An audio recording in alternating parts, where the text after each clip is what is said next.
শুধু social media নয়, রণে বনে জলে জঙ্গলে প্রায় সর্বত্রই একটি ক্ষোভ মেশানো প্রশ্ন বারবারই আজকাল শুনতে পাওয়া যায়। সেটা হলো যে কেন একমাত্র সরকারি চাকরিওয়ালা ছেলেদেরই বউদেরকে দেখতে সুন্দর হয়। এর খুব সহজ ও সাধারণ উত্তর যেটা আমার মনে হয় সেটা হলো কারণ তারাও সকলেই সুন্দরী চেয়েছিলেন, তাই তাদের বউ সুন্দর হয়েছে। অনেকে তো সোজা ট্রোল করে এরকম বলেন যে সরকারি চাকরিওয়ালা লোকেরা কেন সব কালো টাকলু ও কাকু গোছের দেখতে হয় এবং তারপরেও সুন্দরী যুবতীরা কেন তাদেরকেই বিয়ে করেন। সমাজে তো আরও অনেক যুবক ছেলেপুলে আছে নাকি?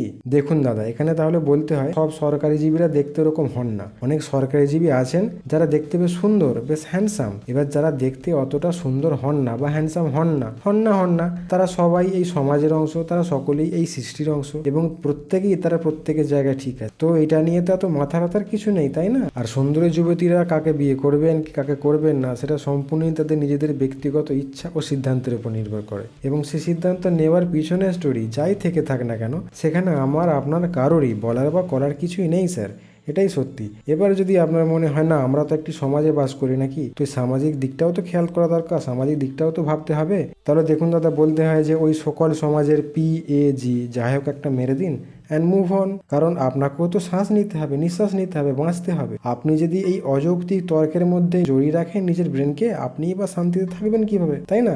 হ্যাঁ, তবে নিজের ব্যক্তিগত কাজের সময় আপনি এই সামাজিক দিকটা খেয়াল রাখতেই পারেন। আর কথা দিচ্ছি আমার ব্যক্তিগত কাজের সময় আমিও সামাজিক দিকটা খেয়াল রাখবো, কেমন? এবার যদি আরেকটু প্র্যাকটিক্যালভাবে বলতে হয় তাহলে বলবো, দেখুন, যেহেতু পুরুষ তার বাচ্চাকে পেটে ধরে না, অর্থাৎ পেটে করে বইতে হয় না তাকে, বা স্তন পান করাতে হয় না, অথবা সবসময় তার শরীরকে ঢেকে রাখতে হয় না মহিলাদের, মানে বাধ্যবাধকতাটা নেই আর কি, এবং সে সাহসী শক্তিশালী, ঠিক আছে? এই সব কারণে কি হয়েছে, পুরুষ যে কোনো কাজে ঝাঁপিয়ে পড়তে পারে স্বাধীনভাবে, মানে শারীরিকভাবে সে অনেকটা স্বাধীন মেয়েদের তো, এবং আত্মবিশ্বাসী, শক্তিশালী, রিসোর্স ম্যানেজ করতে সক্ষম। এই সব নানা কারণের জন্যই মহিলাদের নির্ভরতা এই পুরুষদের উপর হয়েই গেছে এবং এটা সেই আদিকাল থেকে চলে আসে, একটা নিয়মের মতো হয়ে গেছে, ঠিক আছে? তো সেইখানে এর মধ্যে খারাপ কিছুই নেই, এটা সম্পূর্ণ নর্মাল একটা ব্যাপার, ঠিক আছে? সময়ের সঙ্গে সঙ্গে এই নিয়মের রং বদল হয়েছে বা ধরন বদল হয়েছে। বর্তমান সময়ে এই পুরুষ মানুষের সাহস, শক্তি, আত্মবিশ্বাস বা এই রিসোর্স ম্যানেজ করার যে সক্ষমতা, এই সমস্ত জিনিসকে একটি ওয়ার্ডে ডিফাইন করা যায় যেটাকে বলা হয় মানি, অর্থাৎ টাকা। যেটা গভর্নমেন্ট জব হোক, প্রাইভেট জব হোক, বিজনেস হোক বা যে কোনো কাজ থেকেই আসুক না কেন, দ্যাট ইজ নট ইম্পর্টেন্ট।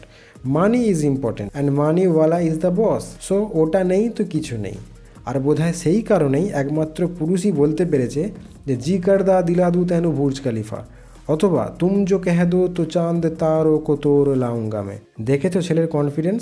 প্রিয়তমাকে নিজের করে পাওয়ার জন্য বুর্জ খালিফা পর্যন্ত ম্যানেজ করে ফেলবে। এই যে আত্মপ্রত্যয়, ছেলেদের লাল মাখানো দুঃসাহসিকতার টোপ, এগুলি বেশিরভাগ মেয়েই পছন্দ করে।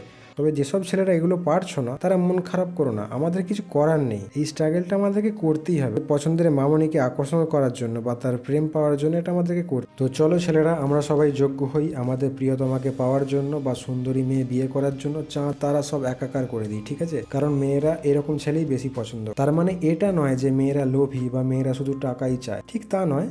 মেয়েরা এই বিষয়ে কিছুটা প্র্যাকটিক্যাল বলতে পারেন বা হিসেবই বললে ঠিক বলা হবে। তারা তাদের ভবিষ্যতের পরিকল্পনার কথা ভেবেই এইভাবে অ্যাপ্রোচ করে ব্যাপারটাকে, ঠিক আছে? আর আমার তো মনে হয় এতটা হিসেবই ছেলে মেয়ে উভয়েরই হওয়া প্রয়োজন, যদিও সকলে হয় না, বিশেষ করে টিনেজার যারা আছেন তারা হন না।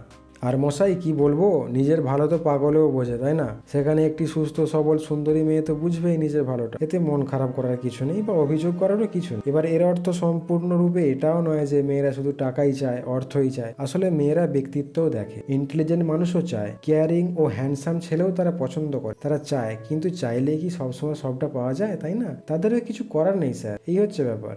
বলতে খারাপ লাগলেও এটাই সত্যি যে অধিকাংশ ক্ষেত্রে দেখা গেছে একটি সুষ্ঠু জীবন শুরু করার জন্য একটি মেয়ের প্রথম ও গুরুত্বপূর্ণ যোগ্যতাই হলো তার শারীরিক সৌন্দর্য, এবং ওটা না থাকলে একটি মেয়ে বা তার পরিবারকে বেশ ভালো রকম স্ট্রাগল করতে হয়েছে, সেটা আমরা বারবার দেখেছি। এটা ওদের এক ধরনের যোগ্যতা বা স্ট্রাগল, সেটা আপনি যেভাবে নেবেন আর কি। আর পরের ধাপে সংসারী জীবনে গিয়ে মেয়েটি কিভাবে তার বুদ্ধি, বিচক্ষণতা, মমতা, ভালোবাসা, সাহস, ধৈর্য, সহ্য ক্ষমতা আরও অনেক কিছু দিয়ে কিভাবে তার সংসারকে বাঁধবে, আগলে রাখবে, সেটাই দেখার, এবং সেটাই একটি মেয়েকে সত্যিকারের নারী হয়ে উঠতে সাহায্য করে। তো খুব সাধারণ বেসিক হিসাব আমরা কি দেখলাম যে মেয়েরা চায় ওয়েলদি ম্যান আর পুরুষ চায় stunning woman. So wealthy man is equal to stunning woman. একটা প্রাকৃতিক প্রতিযোগিতার মতো হয়ে গেছে ব্যাপারটা। আর এই প্রতিযোগিতায় পিছিয়ে পড়ছে কারা? অ্যাভারেজ ছেলে মেয়েরা। এটা সত্যি, কিন্তু সেটা হলেও এরকম অনেক অ্যাভারেজ ছেলে মেয়ের জুটি আমি দেখেছি যারা তাদের ভালোবাসা, মনের কানেকশন, সঠিক বা সুস্থ বোঝাপড়া এই সমস্ত কিছু দিয়ে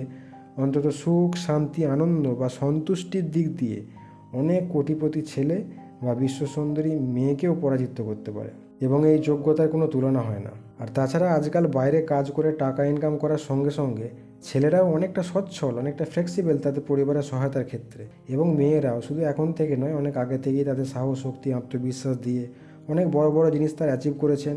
আর সংসারিক কাজ তো আছেই, সাথে সাথে টাকা ইনকাম করেও জীবন ধারণের উপাদান ম্যানেজমেন্টেও তারা পুরুষের সঙ্গেই চলেছে এখন।